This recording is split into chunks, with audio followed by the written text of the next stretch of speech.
tudo bem? Hoje eu quero falar sobre Pássaros Feridos, de Colin McCullough. Bom, a primeira coisa que eu quero dizer é, este livro não é um livro fofo, não é um livro bonito, não é um romance bonito, não. Assim, eu sei que houve, muitos anos atrás aí, uma versão, uma adaptação, né?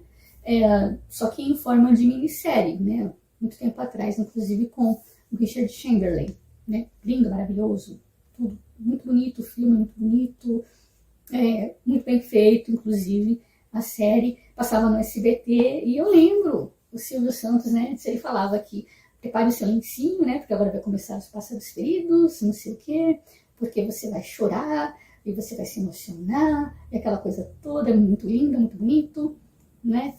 Eu não vi, mas minha mulher viu, aquela coisa toda. Enfim. E a série, se você for assistir a série, realmente você vai, né, é mais leve, você vai perceber aquela coisa mais romântica, aquela coisa mais bonita, né, as paisagens, é tudo muito bonito, é tudo muito bem feito, e você, né, tem Richard Chamberlain, né, tem personagens ali marcantes, tem as atuações são marcantes e tudo mais. Acontece que eles puxaram mesmo para esse lado romântico, pro lado da beleza deles, tanto do padre quanto da protagonista, da Maggie. Eles levaram muito para esse lado realmente romântico, esse lado, a história é um amor proibido, né, que atravessou gerações, o amor entre o padre e a Maggie, e não sei o quê. Mas não é bem assim, o foco do livro está longe de ser realmente um romance, né, entre o padre Ralph de Cassar e a Maggie, e está distante de ser um romance, uma coisa bonita, até por conta da narrativa, né? E esse é um detalhe que eu quero falar para você agora, a questão da narrativa, que não me cativou. O livro, assim, a história é a mesma, a história é tudo igualzinho, acho que apresentou muito bem, né? Eles conseguiram captar muito bem na minissérie toda a história em si, beleza, né? Narrando, transportando pra gente de uma forma legal. Acontece que a narrativa do livro, ela não te transporta. Você não vai encontrar coisas bonitas, você não vai encontrar passagens bonitas, você não vai ver frases bonitas e bem construídas, não é aquele tipo de romance que você vai ter, né? Coisas elaboradas, frases bonitas, você não vai entrar tão dentro assim do sentimento dos personagens, você não vai ter, sabe, aquela frases, brilhando nos olhos dela, e os olhos brilhavam, e aquele momento de não sei o que, sabe, aquela...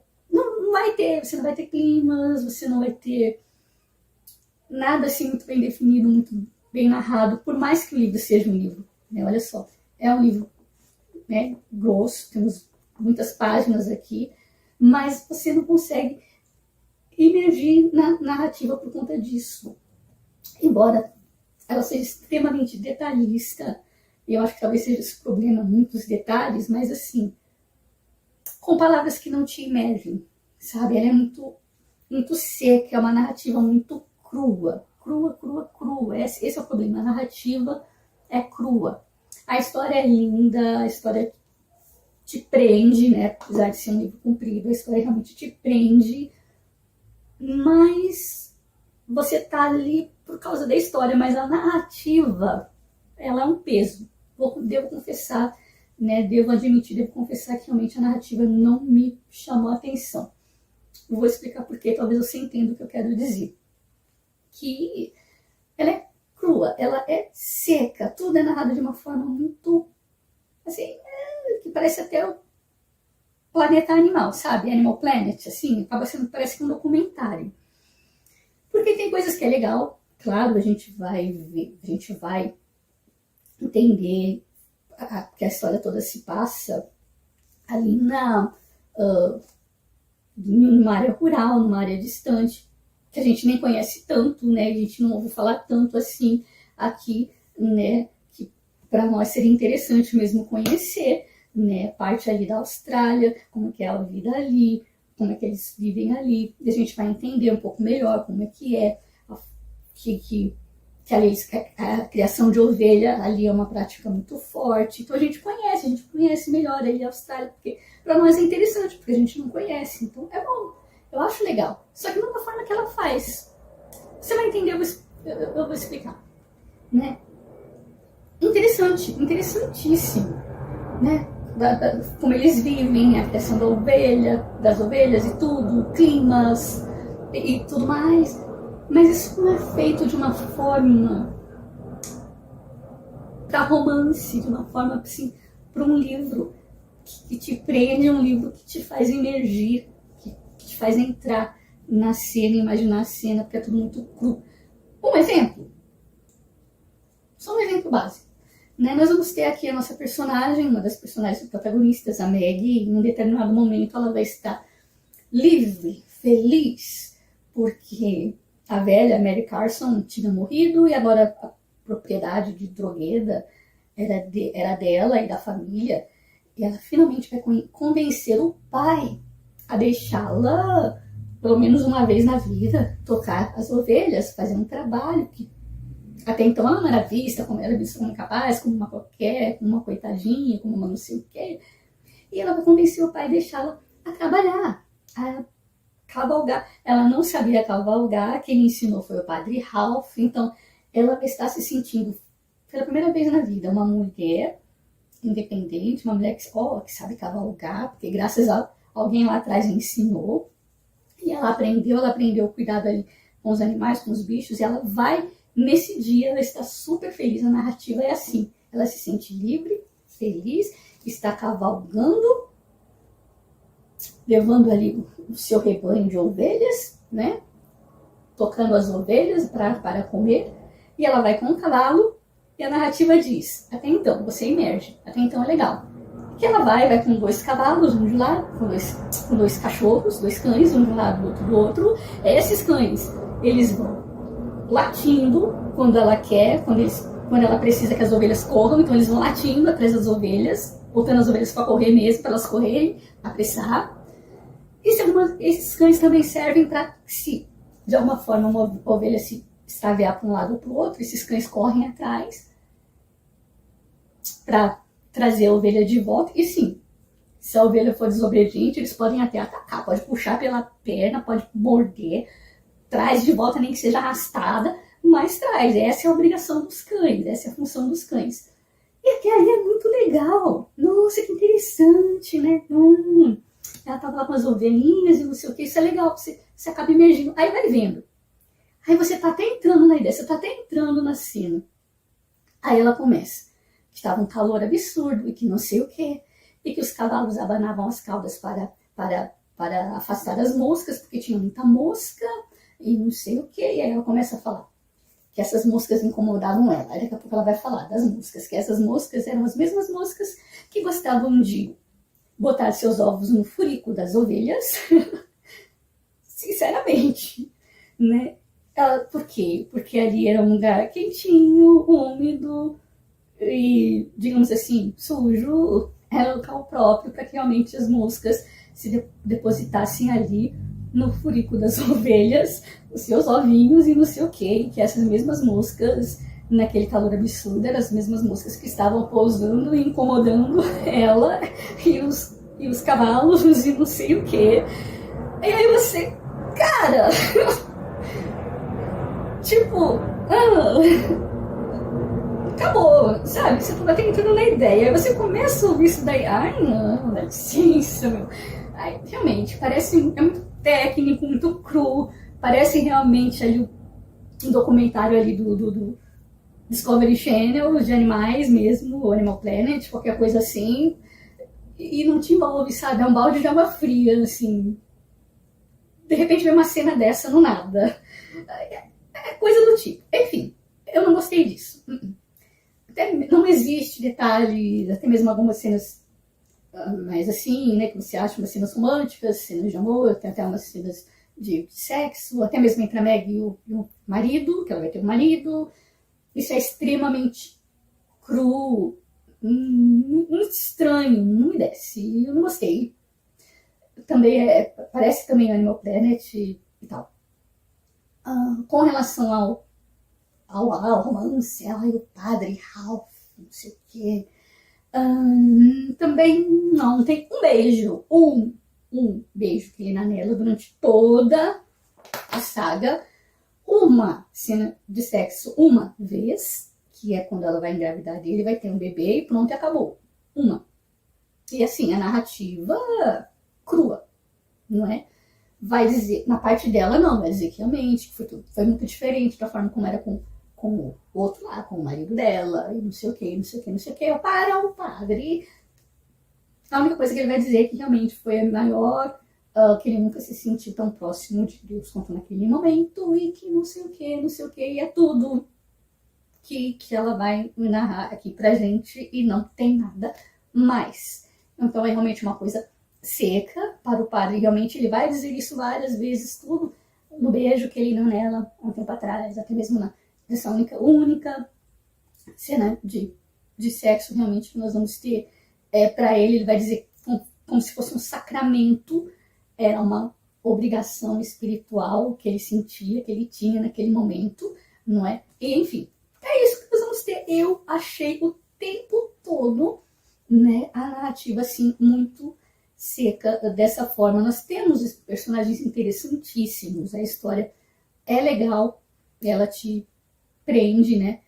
Como eu disse, o foco não é só nos dois, tem muita coisa interessante, porém, como eu disse, faltou algo assim para te realmente envolver na narrativa, tá? Não na história, nada contra a história, nada contra os personagens, nada contra a construção dos personagens, mas esse ladinho aí da narrativa realmente foi o que me pegou. É a minha humilde opinião.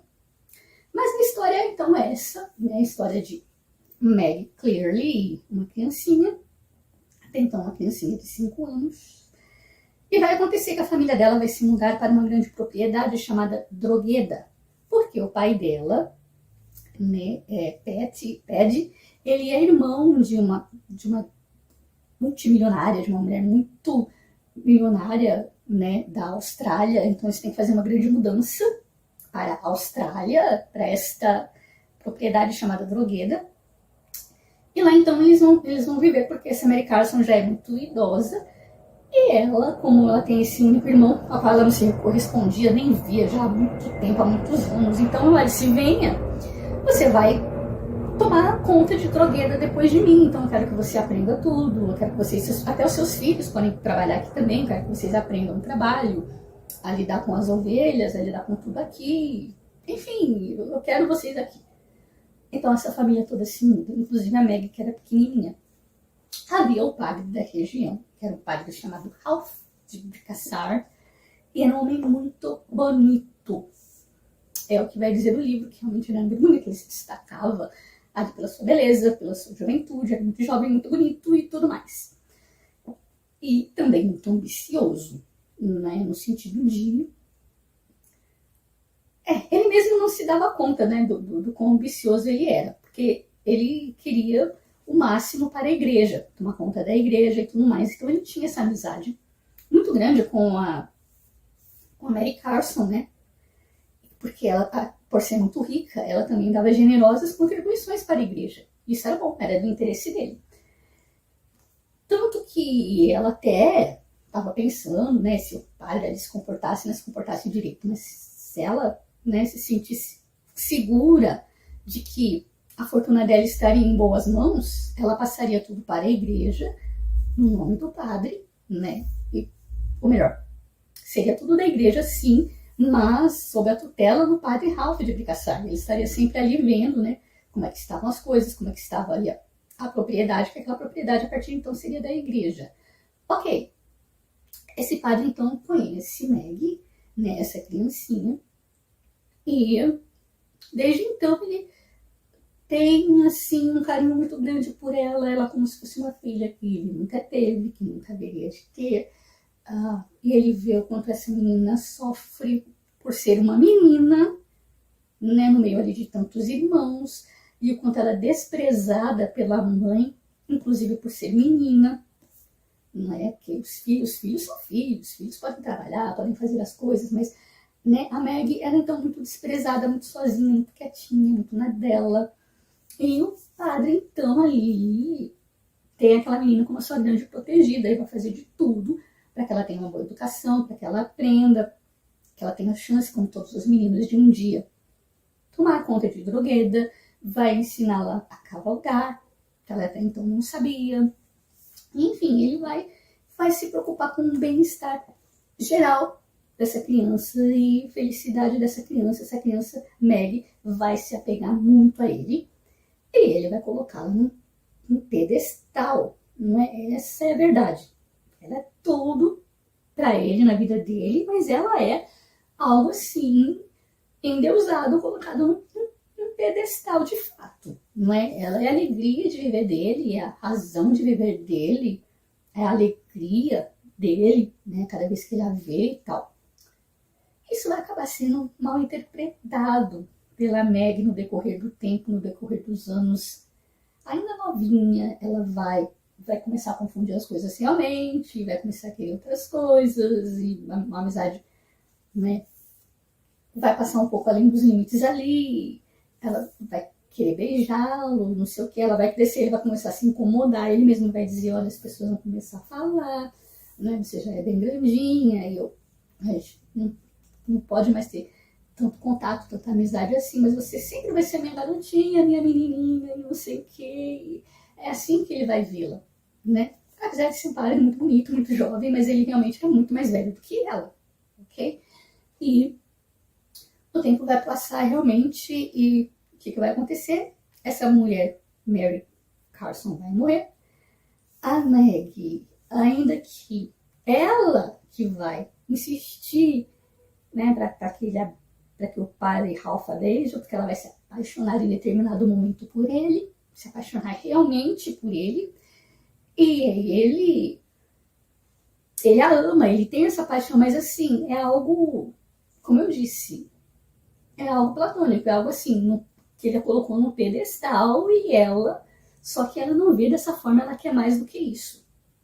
Então, em determinado momento, o que vai acontecer? Essa Mary Carson morre, a família vira dona da propriedade de uma certa forma, mas Ralph se sente culpado porque ele sabe que na verdade tudo tá ali é da igreja, que eles mereciam mais. Ele tomou de uma certa forma assim, a herança da Meg, mas enfim, isso é uma outra treta, uma outra história que eu não vou me aprofundar não. E meio que nessa culpa, ele fica muito tempo sem aparecer, sabe? Porque ele só vem assim ocasionalmente e tudo mais, e a Meg vai ficar muito triste, muito chateada. Vai haver um dia em que ele vai embora, né? E aí vai haver um dia em que o pai dela vai morrer, vai haver um incêndio ali em Drogueda e outras coisas vão acontecer, uma tragédia atrás da outra, vai morrer o irmão, vai morrer o pai, E quando o Ralph fica sabendo disso, porque o Ralph nesse tempo ele já vai estar longe, ele já vai estar até com a ambição dele agora, é tamanha que agora ele quer ser talvez até papa um dia. Então ele vai subindo, ele passa a ser cardeal, bispo, né? Ele já é um cardeal, ele já está em Roma, já está lá aprendendo, né? E enfim, e nesse meio tempo ali, a Meg lutando, tomando conta ali de Drogueda, mamãe sofrendo, não sei o que, tudo mais, e aí o pai falece, e aí esse é um baque muito grande pra Meg, é nesse momento que o padre volta. Como ele volta sempre, volta pra saber o que aconteceu. Foi nesse tempo mesmo em que ele volta a Drogueda, encontra a Meg naquela situação toda triste, tudo que aconteceu de ruim, de estranho, e aí, nesse momento que ele dá um beijo nela, porque acha que aquela era a coisa mais correta, que ele sentiu mais necessário para ela naquele momento, que ela precisava naquele momento ser beijada, e ele a beijou, e é isso. Foi como se fosse, ele vai dizer, realmente um sacramento, é algo que ele precisava fazer ali, mas a Meg, não, a Meg, né, ela disse, achou que aquilo era uma migalha do amor que ela poderia ter, que ela queria ter dele. Ela vai continuar insistindo, e não quero saber e tal. Ele some de novo, vai embora de novo o padre. Nesse meio tempo, ela se casa com um homem bruto, é um homem lá do campo, criador de ovelha ali. É um homem extremamente ambicioso também, que não estar em casa por momento nenhum, porque ele trabalha muito, ele viaja, não sei o quê, e não dá atenção, a atenção devida à esposa. Para ela só serve para a cama mesmo e olha lá, né? Essa era a visão dele. E a Meg se sentiu muito triste com tudo isso. Nesse meio tempo ela engravida desse homem aí, tem uma criança, e muitas coisas vão acontecendo aí, até que o padre volta, vê que ela está casada, que teve um filho, ela volta no dia que ela estava para dar à luz, então ele estava sempre presente nos melhores, nos piores e nos mais importantes momentos ali da vida da Meg, e ele estava ali também quando ela deu à luz a essa criança, que era uma menina, e enfim. Só que esse padre vai embora de novo, você vai me deixar de novo, e não sei o quê. E aí eles têm toda aquela conversa, tem, né, que roda ali entre eles, não, mas eu não posso, agora eu vou mais além, eu posso chegar até ser papa e não sei o quê. Essa era a ambição dele. E o que foi que aconteceu? E o nome dele, de fato, chegou a ser cogitado para isso, né? Mas nós vamos ver depois. Ele vai embora e a Meg se sente desolada e ela já não aguenta mais ser tão maltratada pelo marido, que não dá a mínima para ela mesma. E agora ela tem um filho, ela tem uma criança, uma filha, na verdade, Justine. E o que ela vai fazer? Vai embora. Em um determinado momento ela vai ser aconselhada a não tomar nenhuma decisão de cabeça quente. Você precisa de férias, seu marido precisa de férias. O que vai acontecer?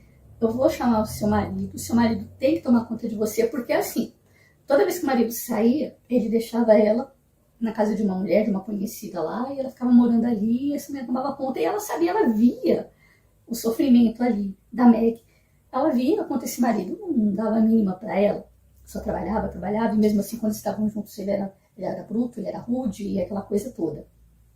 Então, não é igual, você está com a cabeça quente, vamos dar mais uma chance. Você faz o seguinte: você precisa de férias, ele precisa de férias, você vai para uma praia assim, assim, assim, assim. Quando ele voltar de viagem e te procurar aqui, eu vou dizer que você está na praia assim, assim, assim, assim, assim, e ele vai te encontrar lá e vocês vão passar um tempo juntos ali e vocês vão refletir. Depois, Meg, depois você vê o que você quer da vida. Você tá de cabeça quente e tudo mais, sei lá, a visita desse padre aí mexeu com você também, então você tá meio assim, você precisa botar a cabeça em ordem sozinha, só você, sem criança, sem nada. Vá lá, eu cuido da criança. Pois foi o que aconteceu, a Meg foi. Ela ficou um tempão lá em nada do marido dela aparecer, porque estava combinado, o marido aparecer, essa mulher iria mandar o marido para lá. Ele não aparece. Demorou tanto, ele não veio. O que acontece? Ah, não, ele vem, mas eu preciso voltar. Não, mas a Meg tá te esperando. Ó. Eu falei para ela que você ia se encontrar com ela em tal lugar, em tal e tal praia, tá aqui o endereço, vai lá atrás dela e não sei o quê. Não, eu vou para outro lugar, eu vou pra cidade, eu tenho que trabalhar ali, e não sei o quê. Junto com bebida, junto com amigos, junto com não sei o quê e tudo mais. Não, mas você precisa pensar na sua mulher. Não, eu não vou, eu preciso ir embora, eu vou agora mesmo. Pegou as malas e foi embora. Eu só volto tal dia, tal hora. Ah, é? Então, tá. Foi mandado embora. Né? Ele foi embora e nossa, a Meg tá lá sozinha. E agora? Né? Deu tudo errado o meu plano. Agora que ela vai realmente jogar tudo pro ar, né? Até que aparece o padre na casa dessa mulher. De uma forma ele descobriu o endereço. Ele aparece ali. E aí essa mulher dá o endereço de onde está a Meg. E ele vai até lá. Até essa praia e se encontra com ela.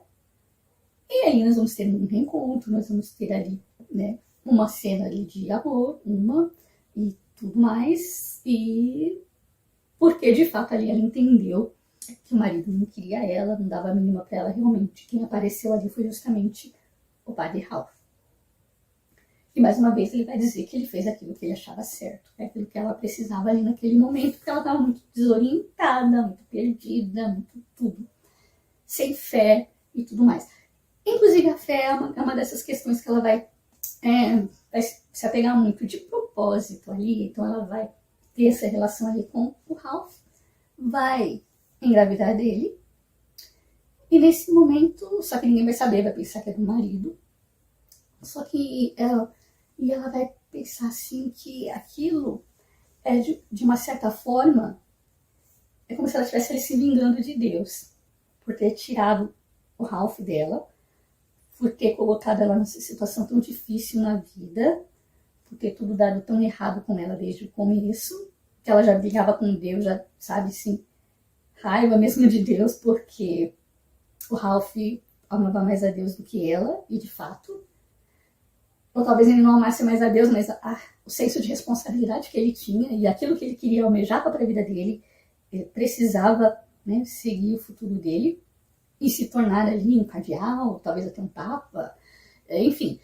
E ela, como uma espécie de vingança, tomou uma parte, digamos assim, agora tem um pedaço dele, você tirou de mim, eu arranquei, eu roubei, e é meu, e não sei o quê. E ela tem um filho, que ela nunca vai contar que é filho dele, que é um Danny, acho que se chama Danny, né, um menino, uma criança muito bem educada, muito certinho, ele é muito bonzinho, no fundo ele vai ter inclinações para ser padre também, e ela vai entregá-lo aos cuidados do Ralph no futuro para que ele seja ali educado, criado para ser um grande padre e não sei o que lugar melhor do que Roma, onde estava já Ralph, já há um bom tempo, né? E ele vai realmente, e Ralph vai conseguindo, padre, cardeal, né? Não sei, tem toda uma hierarquia lá, bispo, arcebispo, cardeal, e ele chega lá nas alturas, né? Ele consegue. E Danny, o filho, se torna um padre também.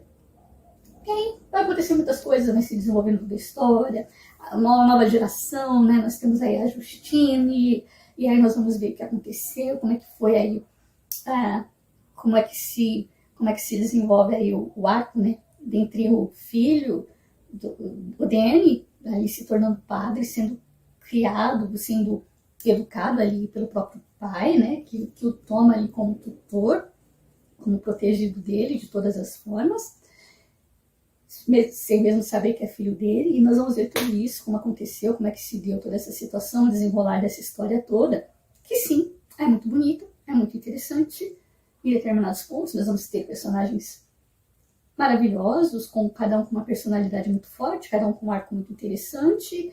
A Justine, a filha, né, da Meg, é uma personagem muito interessante, é muito forte, muito decidida, então nós vamos ter muitas coisas legais, mas é o que eu disse, o que pega um pouquinho assim foi realmente a narrativa somente, né, da forma que a história foi contada. Essa é a minha humilde opinião, mas a história é boa, né, a série te envolve melhor nesse sentido, de você entender a história, é uma coisa mais romantizada realmente, é uma coisa mais para televisão realmente, né?